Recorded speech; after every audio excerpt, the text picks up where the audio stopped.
Hello दोस्तों, मैं शिवानी लेके आई हूँ आपके लिए एक छोटी सी कहानी। एक बार की बात है, भगवान कृष्ण और अर्जुन टहलने के लिए निकलते हैं। तभी रास्ते में उन्हें एक ब्राह्मण देवता मिलते हैं जो भिक्षा मांग रहे होते हैं।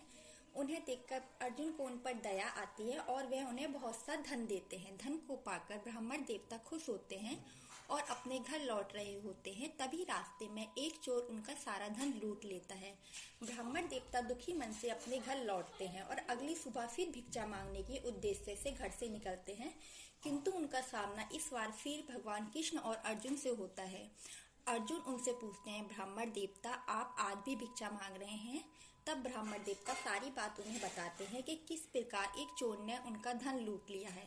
इस पर अर्जुन को उन पर दया आती है और इस बार वह उन्हें एक बहुत कीमती मोती देते हैं, जिसे पाकर ब्राह्मण देवता खुश होते हैं और वह मोती एक मटके में जाकर रख देते हैं। अगली सुबह उनकी पत्नी जल भरने के उद्देश्य से मटके को लेकर नदी पर जाती है और जैसे ही मटके को नदी में डालती है कि वह मोती नदी में प्रवाहित हो जाता है। तब उनकी पत्नी आकर सारी बात ब्राह्मण देवता को बताती है। ब्राह्मण देवता दुखी मन से अगली सुबह फिर भिक्षा मांगने के लिए घर से निकलते हैं, किंतु इस बार फिर उनका सामना भगवान कृष्ण और अर्जुन से होता है।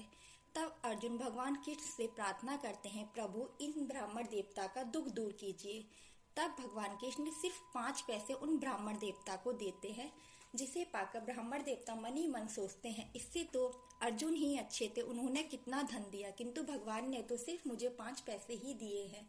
और वह ऐसा सोचते हुए घर लौट रहे होते हैं। तभी वह देखते हैं कि एक मछुआरा एक मछली को लेकर जा रहा होता है। ब्राह्मण देवता को उस पर दया आती है और वह 5 पैसे देकर उस मछली की जान बचाने के उद्देश्य से उसे खरीद लेते हैं और जल से भरे अपने कमंडल में डाल लेते हैं। वह जैसे ही उस मछली को नदी में प्रवाहित करने जा रहे होते हैं कि देखते हैं कि वह मोती तो उनके कमंडल में ही है, क्योंकि वह मोती उस मछली ने निगल लिया था।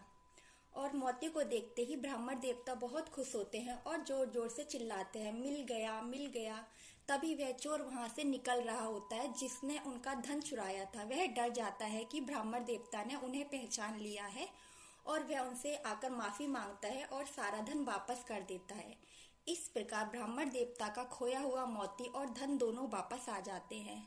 इसलिए दोस्तों, अपने स्वार्थ से ऊपर उठकर दूसरों के लिए सोचिए, क्योंकि जब आप दूसरों के लिए अच्छा सोचते हैं तो आपका अच्छा करने की जिम्मेदारी स्वयं ईश्वर की हो जाती है। Be happy.